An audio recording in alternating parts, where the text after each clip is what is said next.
திருக்குறள் மெய்யுணர்தல் 351. குறள் பொருளல்லவற்றை பொருளென்று உணரும் மருளானாம் மாணா பிறப்பு.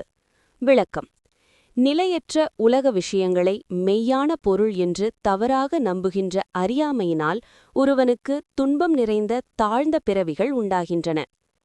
மகாபாரதம். அனித்யே நித்ய புத்திர் யா அசுச்சௌ சுச்சி பாவனா துக்கே சுகமிதி ஞானம் அவித்யா சா நிகத்யதே. விளக்கம்: நிலையற்றதை நிலையானதென்றும் அசுத்தமானதை சுத்தமானதென்றும் துன்பத்தை தருகின்ற பொருளை சுகம் தருகின்றது என்றும் தவறாக கருதுவதே அவித்யை, அதாவது அறியாமை. இந்த தவறான புரிதலால் ஆன்மா பிறவிச் சுழற்சியில் சிக்கிக்கொள்கிறது. வள்ளுவர் பொருளல்லவற்றை பொருளென்று உணரும் மருள் என்று கூறுவது இந்த அவித்யையைத் தான். மனுஸ்மிருதி. அஜ்ஞானாத் கர்ம தோஷேன ஜாயதே வசவர்த்தினா தஸ்மாத் தர்ஷன சம்பன்னஹ சம்சாரான் முச்யதே புதஹ. விளக்கம்: மெய்யறிவில்லாத அஞ்ஞானத்தால் ஒருவன் செய்யும் செயல்கள் அவனை பாவங்களில் வீழ்த்தி மீண்டும் மீண்டும் பிறக்க செய்கின்றன. எவனொருவன் உண்மையான தர்ஷனம், அதாவது மெய்யறிவு பெறுகிறானோ அவனே பிறவித் துன்பத்திலிருந்து விடுபடுகிறான். தவறான அறிவே பிறவிக்கு காரணம் என்கிறது மனுஸ்மிருதி. சனாதன தர்மத்துடன் எவ்வாறு ஒத்துப்போகிறது? மருள், டெலூஷன் அல்லது அவித்யா. சனாதன தர்மத்தில் அவித்யா அல்லது அஞ்ஞானம் என்பதுதான் பிறவிச் சுழற்சிக்கு மூல காரணம். கயிற்றை பாம்பு என்று நினைப்பதைப் போல அழியும் உடலை ஆன்மா என்று நினைப்பதே மருள். பொருளல்லவற்றை பொருள் என்று உணர்தல். Mistaking unreality for reality. இவ்வுலகின் இன்பங்கள் தற்காலிகமானவை. அவற்றை நிலையானது என்று கருதி தேடுவதே ஒருவனை பந்தப்படுத்துகிறது. மானா பிறப்பு, ரெட்செட் பர்த்ஸ். மானா என்றால் மாண்பில்லாத அல்லது துன்பம் நிறைந்தது என்று பொருள். மெய்யறின் இல்லாதவனுக்கு மீண்டும் மீண்டும் ஜனன மரணத் துயரம் ஏற்படும் என்பதை இது குறிக்கிறது. அதிஷ்டானம், சப்ஸ்ட்ராட்டம். ஒரு பொருளின் உண்மைத்தன்மையை, அதாவது மெய்ப்பொருளை உணராமல் அதன் மேல் நாம் ஏற்றி வைக்கும் கற்பனையான பிம்பங்களை வள்ளுவர் சாடுகிறார். திருக்குறள் மெய்யுணர்தல் 352. குறள் இருள் நீங்கி இன்பம் பயக்கும் மருள் நீங்கி மாசறு காட்சி யவர்க்கு. விளக்கம்: அறியாமை மருள் நீங்கி குற்றமற்ற மெய்ப்பொருளை காணும் தெளிவு மாசறு காட்சி பெற்றவர்களுக்கு அந்தத் தெளிவே அறியாமை என்னும் இருளை நீக்கி நித்தியமான பேரின்பத்தைத் தரும். மகாபாரதம். தேஷாமேவானு கம்பார்த்தம் அஹமஜ்ஞான ஜம் தமஹ நாசயாம் யாத்ம பாவஸ்தோ ஞான தீபேன பாஸ்வதா. கீதை 10:11.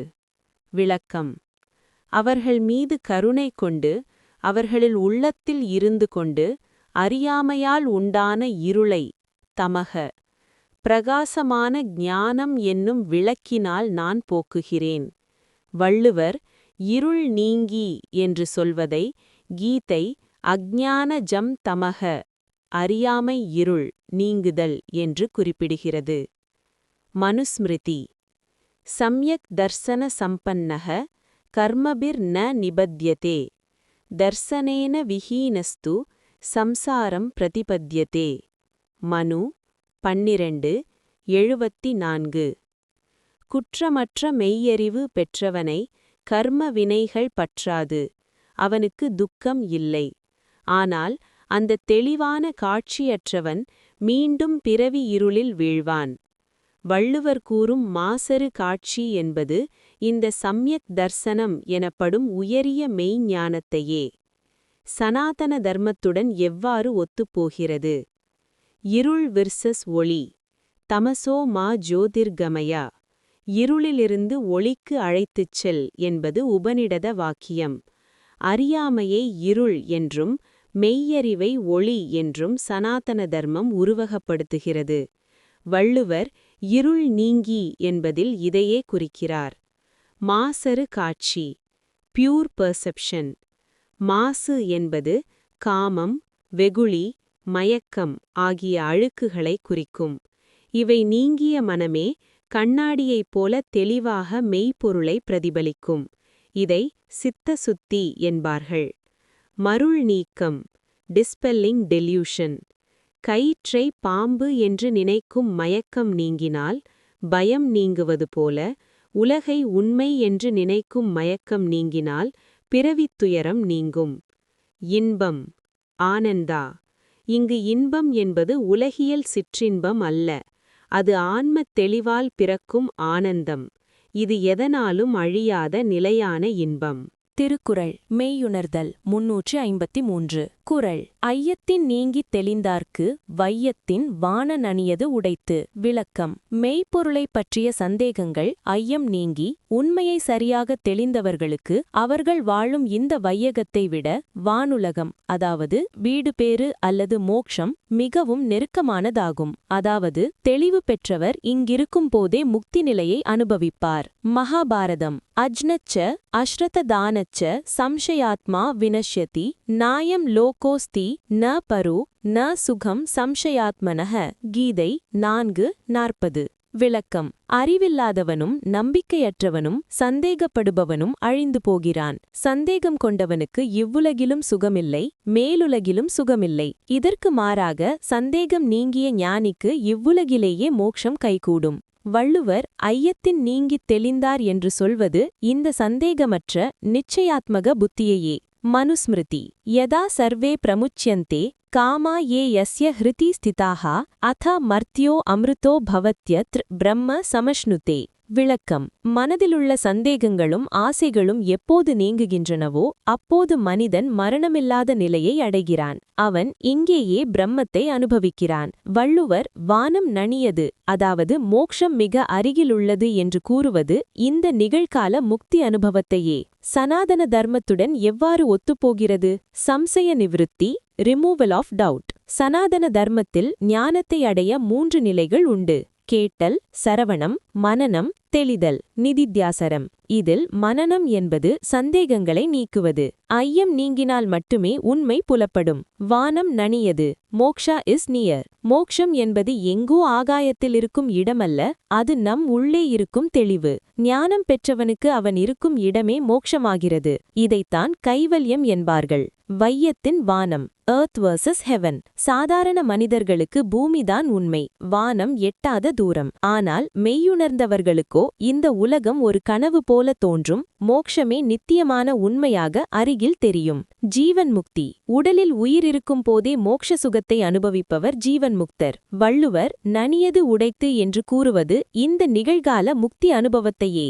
திருக்குறள் மெய்யுணர்தல் 354.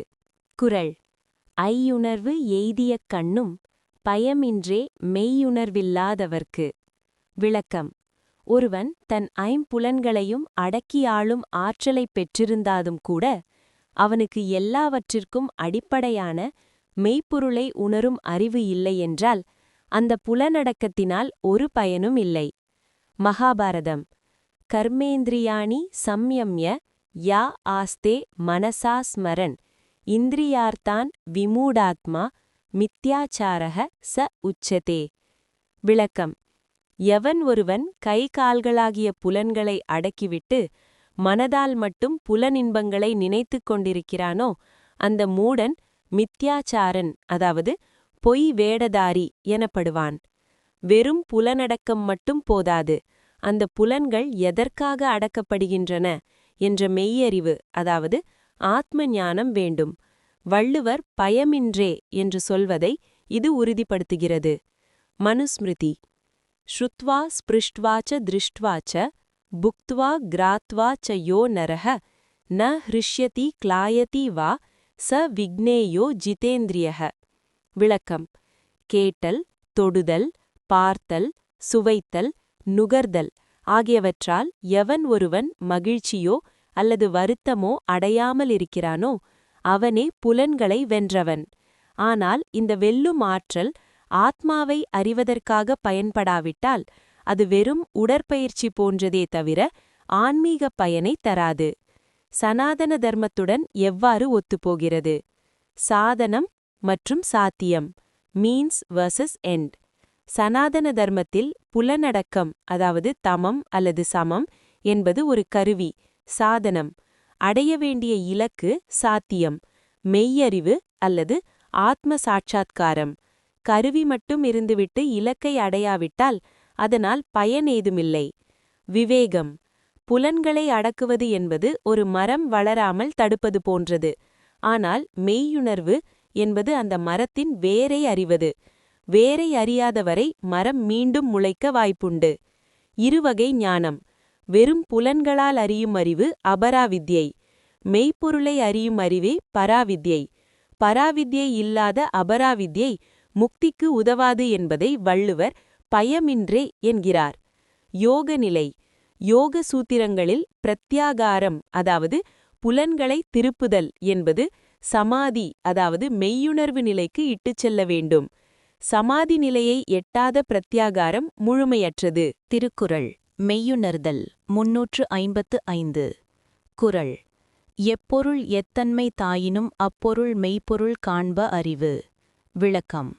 யாதொரு பொருள் ஏதேனும் ஒரு தன்மையுடையதாக தோன்றினாலும் அந்த பொருளின் மேல்புற தோற்றத்தைக் கண்டு ஏமாறாமல் அதன் உள்ளே மறைந்திருக்கும் உண்மையான மெய்ப்பொருளை, சத்தியத்தைக் காண்பதே உண்மையான அறிவாகும்.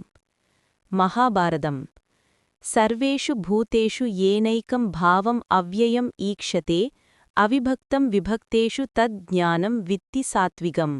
கீதை 18:20. விளக்கம். வெவ்வேறு பிரிவுகளாகத் தோன்றும் எல்லா உயிரினங்களிலும் பிரிக்க முடியாத ஒன்றாகவும் அழிவற்றதாகவும் இருக்கும் அந்த ஒரே பொருளையே, பரம்பொருளையே எவன் காண்கிறானோ அந்த அறிவே சாத்விக அறிவு என்று அறிவாயாக. வள்ளுவர் மெய்ப்பொருள் காண்பது அறிவு என்று சொல்வதை கீதை ஏகம் ஈக்ஷதே, ஒன்றையே காண்பது என்கிறது. மனுஸ்மிருதி. சர்வாத்மனி சம்பஷ்யேத் ச ச அஸ்ஸ சமாஹிதः சர்வம் ஆத்மனி சம்பஷ்யன் ந அதர்மே குருதே மனஹ. மனு 12:118. விளக்கம். காணப்படும் மற்றும் காணப்படாத நிலையான மற்றும் நிலையற்ற எல்லா பொருட்களையும் ஆத்மாவிற்குள் அடங்கியதாகவே காண வேண்டும். எவன் எல்லாவற்றிலும் ஆத்மாவை காண்கிறானோ அவன் மனமானது தவறான பாதையில் செல்லாது. பொருட்களின் மாறுபடும் தன்மைகளை எத்தன்மை தாயினும் கடந்து அதன் ஆத்மாவை, மெய்ப்பொருளை காண்பதே ஞானம் என்கிறது மனுஸ்மிருதி. சனாதன தர்மத்துடன் எவ்வாறு ஒத்துப்போகிறது? நித்திய அனித்ய விவேகம். Discrimination between eternal and temporal. சனாதன தர்மத்தின் சதுஷ்டய சாதனைகளில் முதன்மையானது இதுவே. உலகம் என்பது நாம ரூப மாற்றங்களுக்கு உட்பட்டது. அந்த மாற்றங்களுக்கு அடியில் மாறாமல் இருக்கும் பிரம்மத்தை அறிவதே அறிவு. அதிஷ்டானம், சப்ஸ்ட்ரேட்டம். ஒரு தங்க நகையில் மாலை, வளையல், மோதிரம் என பல தன்மைகள் தெரிந்தாலும் உண்மையில் அங்கு இருப்பது தங்கம் மட்டுமே. அந்த தங்கத்தை, மெய்ப்பொருளை உணர்வதே அறிவு. பிரத்யக்ஷம் வெர்சஸ் தத்துவம். கண்களுக்கு தெரிவது பிரத்யக்ஷம், புறத்தோற்றம். அறிவால் உணரப்படுவது தத்துவம், உண்மை. வள்ளுவர் இங்கு புலனறிவை கடந்து தத்துவ அறிவை பெற வலியுறுத்துகிறார். சர்வம் பிரம்மமயம் என்றால் எப்பொருள் எத்தன்மை தாயினும், அதாவது மரம், செடி, கல், மனிதன் என எதுவாக இருந்தாலும் எல்லாவற்றிலும் உறையும் அந்த ஒரே இறைநிலையை அல்லது உண்மையை உணர்வதே மெய்யுணர்தல் ஆகும். திருக்குறள் மெய்யுணர்தல் 356. குறள். கற்றீண்டு மெய்ப்பொருள் கண்டார் தலைப்படுவர் மற்றீண்டு வாரா நெறி. விளக்கம். கற்க வேண்டிய நூல்களைக் கற்று இவ்வுலகிலேயே மெய்ப்பொருளை உணர்ந்தவர்கள் மீண்டும் இப்பிறவிக்கு திரும்பி வராத மோட்ச மார்க்கத்தை, அதாவது வீடு பேற்றை அடைவார்கள். அதாவது மெய்யறிவு ஒன்றே பிறவிச் சுழற்சியை அறுக்கும் வழியாகும். மகாபாரதம். மாமுபேத்ய புனர்ஜன்ம துக்காலய மசாச்வதம் நாப்னுவந்தி மகாத்மானஹ சம்சித்திம் பரமாம் கதாக. கீதை 8:15. விளக்கம். என்னை அடைந்த மகாத்மாக்கள் துன்பங்களுக்கு இருடப்பிடமானதும் நிலையற்றதுமான மறுபிறவியை, அதாவது புனர்ஜென்மத்தை அடைவதில்லை. அவர்கள் மிக உன்னதமான நிலையை, அதாவது மோட்சத்தை அடைகிறார்கள். வள்ளுவர் வாரா நெறி என்று சொல்வதை கீதை புனர்ஜென்மம் நாப்னுவந்தி என்று மறுபிறவி அடையார் என்று குறிப்பிடுகிறது. மனுஸ்மிருதி. யதாத்மனி சர்வாணி பூதானி பிரதிவீக்ஷதே ஆத்மானஞ்ச சர்வபூதேஷு தத் பிரம்ம பிரதீத்யதே. மனு 12.125. விளக்கம். எவனொருவன் எல்லா உயிர்களையும் தனது ஆத்மாவிலும் தனது ஆத்மாவை எல்லா உயிர்களிலும் மெய்யறிவுடன் காண்கிறானோ அவன் பிரம்மத்தை அடைகிறான். இவ்வாறு பிரம்மத்தை அடைந்தவன் மீண்டும் சம்சாரச் சக்கரத்தில் வீழ்வதில்லை. மெய்ப்பொருளைக் காண்பதே பிறவி அறுபடுவதற்கான ஒரே வழி என்கிறது மனுஸ்மிருதி. சனாதன தர்மத்துடன் எவ்வாறு ஒத்துப்போகிறது? அபுனராவிருத்தி, நான் ரிட்டர்ன். உபநிடதங்கள் மோட்சத்தை நச்ச புனராவர்த்ததே என்று வரையறுக்கின்றன. வள்ளுவர் வாராநெறி என்று சொல்வது இந்த வேதகால கோட்பாட்டை அப்படியே பிரதிபலிக்கிறது. கற்றீண்டு, லேர்னிங் அண்ட் ரியலைசிங். கற்றல் மட்டும் போடாது, அதை ஈண்டு இவ்வுலகிலேயே மெய்ப்பொருளாக காண வேண்டும். நிதித்தியாசனம். சனாதன தர்மத்தில் மோட்சம் என்பது இறப்பிற்குப் பின் கிடைப்பது மட்டுமல்ல, அது வாழும்போதே பெற வேண்டிய தெளிவு. தலைப்படுவர். இது ஆன்மா பரமாத்மாவோடு இணையும் யோக நிலையை அல்லது முக்தி நிலையை அடைவதை குறிக்கும். ஞானத்தால் பிறவி அறுபடுதல். நெருப்பில் பட்ட விதைகள் எப்படி மீண்டும் முளைக்காததோ அதுபோல ஞானம் என்னும் நெருப்பில் வெந்த கரும வினைகள் மீண்டும் பிறவியை தருவதில்லை. திருக்குறள். மெய்யுணர்தல். 357. குறள். ஓர்துள்ளம் உள்ளது உணரின் ஒருதலையா பேர்த்துள்ள வேண்டா பிறப்பு. விளக்கம். ஒருவன் தனது உள்ளத்தால் அதாவது மனதால் நன்கு ஆராய்ந்து மெய்ப்பொருளை அதாவது உண்மையை உணர்ந்து தெளிவானால் அவனுக்கு மீண்டும் ஒரு பிறவி உண்டாகும் என்று அவன் நினைக்க வேண்டியதில்லை.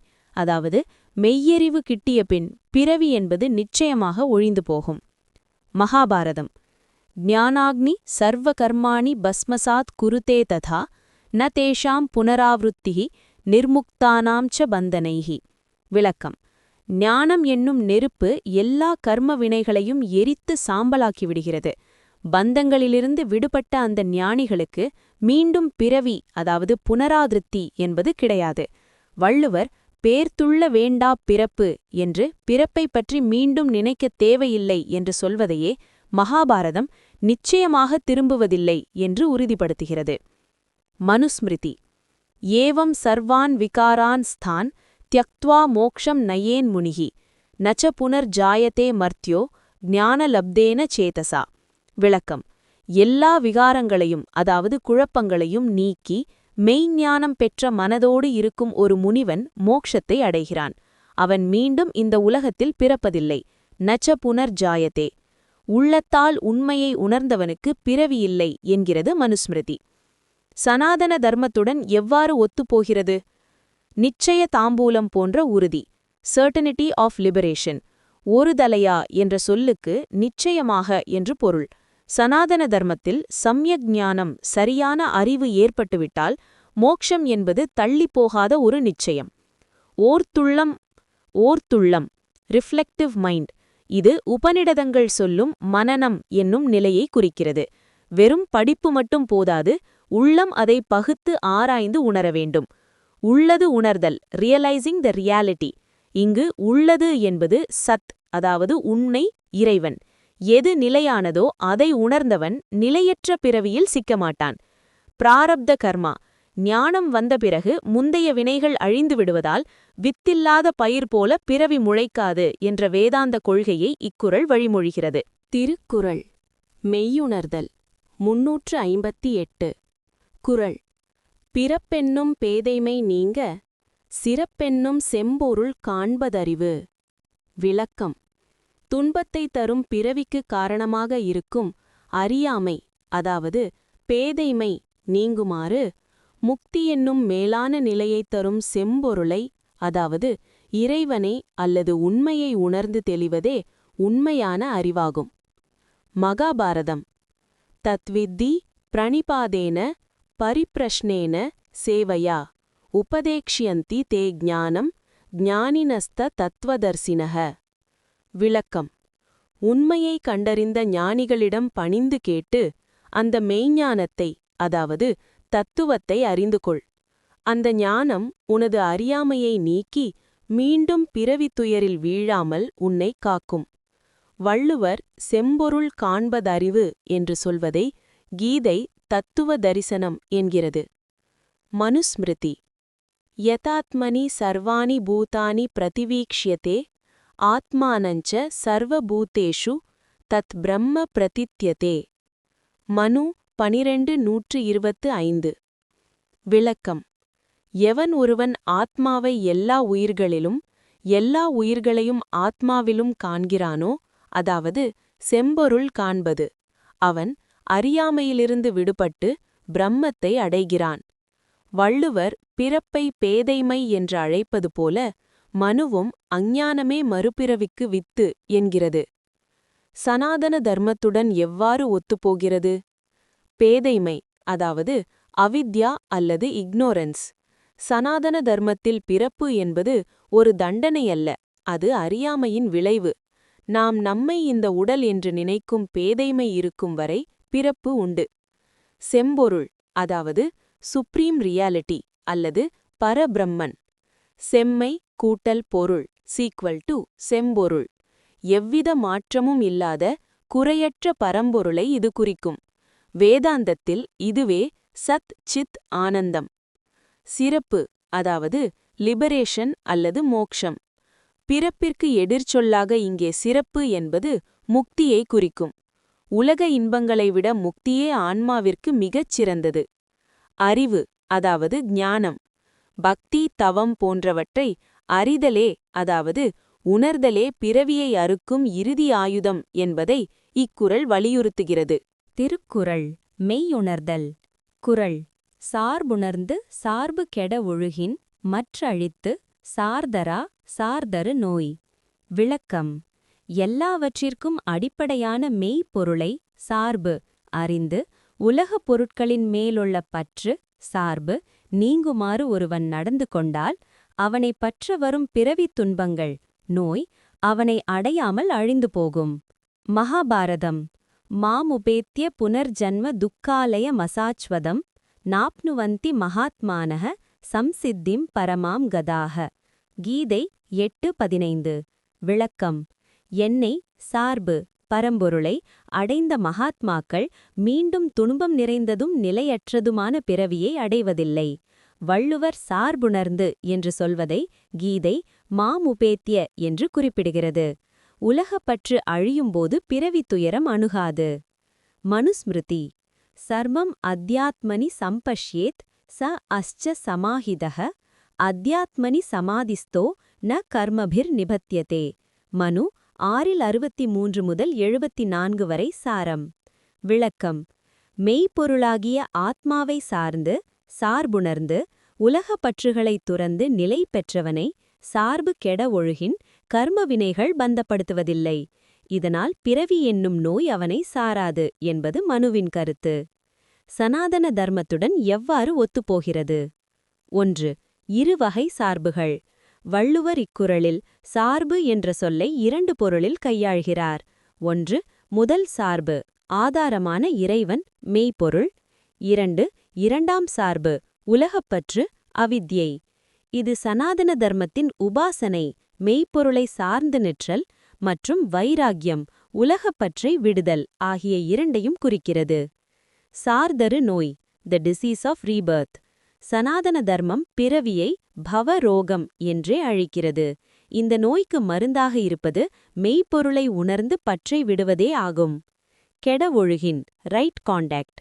வெறும் அறிவு மட்டும் போதாது, அந்த அறிவின்படி நடக்கும் ஒழுக்கமும் அவசியம். இது ஞான கர்ம சமுச்சய கொள்கையை நினைவூட்டுகிறது. மற்றழித்து டிஸ்ட்ராயிங் த காஸ்.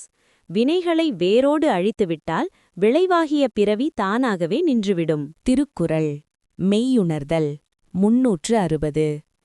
காமம், வெகுளி, மயக்கம் இவை மூன்றன் நாமம் கெடக்கெடு மோய். விளக்கம்: ஆசை, காமம், சினம், வெகுளி, அறியாமை, மயக்கம் ஆகிய இந்த 3 குற்றங்களும் அவற்றின் பெயர் கூட என்றாதவாறு ஒருவனிடம் இருந்து அழிந்து போனால் அவற்றால் வரும் பிறவித் துன்பங்கள் நோய் அவனை விட்டு நீங்கும். மகாபாரதம் த்ரிவிதம் நரகஸ்யேதம் துவாரம் நாசனமாத்மனஹ காமஹ குரோதஸ்ததா லோபஸ்தஸ்மாத் ஏதத்ரயம் த்யஜேத். கீதை 16:21. விளக்கம்: காமம், குரோதம் அதாவது சினம், லோபம் அதாவது பேராசை, மயக்கத்தின் ஒரு பகுதி ஆகிய இந்த மூன்றும் ஆன்மாவை அழிக்கும் நரகத்தின் வாயில்கள். எனவே இவற்றை துறக்க வேண்டும். வள்ளுவர் நாமம் கெடக்கெடும் என்று சொல்வது போல இந்த தீய குணங்களை அடியோடு ஒழித்தால் மட்டுமே ஆன்மா உய்வு பெறும் என்கிறது மகாபாரதம். மனுஸ்மிருதி. பரத்ரவ்யேஷ்வபி தியானம் மனசா நிஷ்டசிந்தனம் விதத்யா பினிவேஷச்ச த்ரிவிதம் கர்ம மானசம். மனு 12:5. விளக்கம்: பிறர் பொருளை விரும்புதல், காமம், பிறருக்கு தீமை நினைக்க, கோபப்படுதல், வெகுளி, இல்லாதவற்றை இருப்பதாக நம்பும் அறியாமை, மயக்கம் அல்லது மித்யாஞானம் ஆகிய இவை மூன்றும் மனதால் செய்யப்படும் பாவங்கள். இந்த பாவங்கள் நீங்காதவரை ஒருவன் பிறவிச் சுழற்சியில் உழல்வான் என்கிறது மனுஸ்மிருதி. சனாதன தர்மத்துடன் எவ்வாறு ஒத்துப்போகிறது? மும்மலங்கள், தி 3 impurities. சைவ சித்தாந்தம் மற்றும் வேதாந்தத்தில் இவை மலங்கள் அல்லது குற்றங்கள் எனப்படுகின்றன. காமம், வெகுளி, மயக்கமாகியவே மனிதனை பந்தப்படுத்தும் அடிப்படை தளையாகும். நாமம் கெடக்கெடும். Eliminating even the name. ஒரு நெருப்பு அணைந்தாலும் சாம்பல் எஞ்சியிருந்தால் மீண்டும் பற்ற வாய்ப்புண்டு. அதுபோல இந்த 3 குணங்களின் வாசனைகள், அதாவது சட்டில் இம்ப்ரெஷன்ஸ் கூட மனதை விட்டு அகல வேண்டும் என்பதையே நாமம் கெட என்ற சொல்லால் வள்ளுவர் வலியுறுத்துகிறார். மயக்கம், மோஹா ஆர் அவித்யா. மெய்யுணர்தல் அதிகாரத்தில் மயக்கமே அனைத்து துன்பங்களுக்கும் வேறாக சொல்லப்படுகிறது. மயக்கம் நீங்கினால் சரியான அறிவு பிறக்கும். அறிவு பிறந்தால் காமமும் வெகுளியும் தானாகவே அடங்கும். நோய், த malady ஆஃப் எக்ஸிஸ்டன்ஸ்.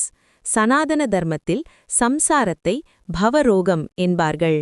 இந்த நோய்க்கு மருந்தாக காமம், வெகுளி, மயக்கம் ஆகிய 3 கிருமிகளையும் அழிக்க வேண்டும் என்கிறார் வள்ளுவர்.